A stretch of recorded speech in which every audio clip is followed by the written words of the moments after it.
A big story. Capital market stocks, all of them are in focus today. Vamakshi is here to tell us why did they fall yesterday, what's happening, the F&O positioning, volumes, delivery picture. There's so much to talk about, Vamakshi, but let's start with this first up. Well, absolutely, Sonal. You know, yesterday there was a fall in all of these capital market names. There was a story that was done by our colleague Yash, and sources were suggesting to him that SEBI is likely to float a consultation paper in order to phase out weekly F&O contracts within a month. And in fact, SEBI is also weighing a transition to monthly expiry. Now, in addition to that, they also said that regulators are likely to consider a same-day expiry across both the exchanges, NSE as well as BSE. Now, yesterday, on the back of this news flow, we did see a very sharp fall in all of these capital market names. Take BSE, Angel One, Nuvama, 361. All of these counters fell anywhere between 2 to 5% yesterday. And the F&O positioning also indicated that the fall in the stock was accompanied with a rise in open interest, which indicates that fresh shorts were added for all of these counters. Now, take a look at the volume as well as the delivery stats. Now, let me first look at the volumes. Now, the volumes yesterday were approximately double the 30-day average for BSE, Angel One and Nuvama. 361 WAM was, of course, an exception because volumes out here were almost half the 30-day average. Now, let's take a look at the delivery. The delivery for most stocks, if you compare it to the 30-day average, is not starkly different as compared to what we had yesterday. So that is what actually happened in the trading session yesterday, and that is how the volumes and delivery looked. Okay, all right. But that's about the delivery stats, Vamakshi. In fact, Jefferies has done a scenario analysis on potential impact of elongated expiries in BSE and Nuvama as well. Tell us more about that. Well, absolutely, Sonal. So in the first scenario, they're looking at, and this is for BSE, they're looking at fortnightly expiry. Now, in case there is a transition to this, they believe the industry index options notional average daily turnover could decline by almost 55%, while the premium ADTO could also see a dip of almost 45%.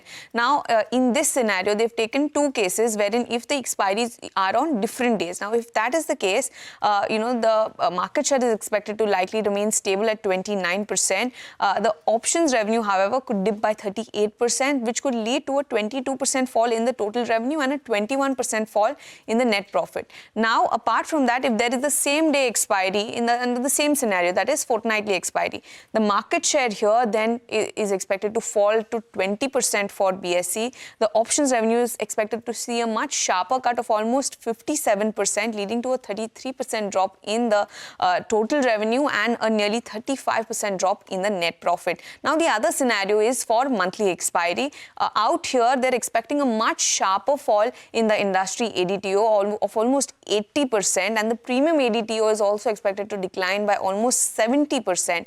Now, again, two scenarios out here. If the expiry is on the different days versus the expiry on the same day. Now, if expiry on the is on the different days, the market share is likely to remain stable at 29%, but the options revenue is expected to decline by 67%, total revenue 39%, and net profit 41%. But if there is a same day expiry, the market share could decline to as much as 18%. And options revenue, it's again over here, it's a much sharper fall. 80% decline is what they expect. Total revenue minus 46%, and net profit could also decline by almost 50%. And the next scenario analysis is something that they've done on Nuvama. Now, they believe that this could impact primarily its asset services segment. Now, if there is a shift to fortnightly expiry, the impact on profit could be around 15%, and there could be a profit impact of 25% in case there is a shift to the monthly expiry. So, just to sum all of this up, basically the potential impact that Jefferies believes could range between 20% to 50% cuts to FY27 EPS for BSE and 15 to 25% for Nuvama. Interesting report that from Jefferies, but Vamakshi, there has been a significant correction that both BSE and Nuvama have already had from their top. The BSE shares are down almost 20%, Nuvama is down even more.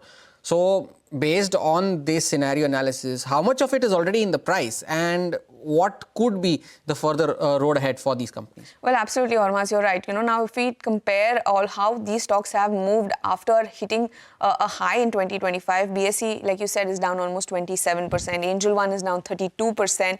Nuvama again down 26%, and 361 WAM down 19%. And Jefferies believes that the stocks have already corrected significantly, and they feel that the fortnightly settlement with separate settlements is already baked into the price. But in case there is a scenario wherein the fortnightly expiry comes into place with same-day expiry and monthly expiry, scenarios play out, then the shares could see further fall.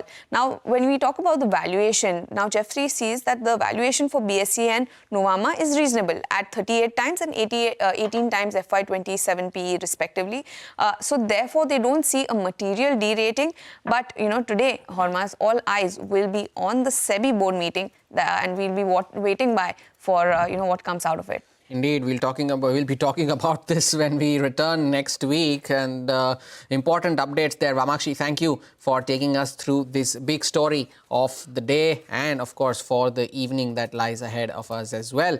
Take a short break. The index still at 25,125. It'll be a good time to get in some chart ideas from Aditya Agarwala from Invest for Edu, who joins in on the other side.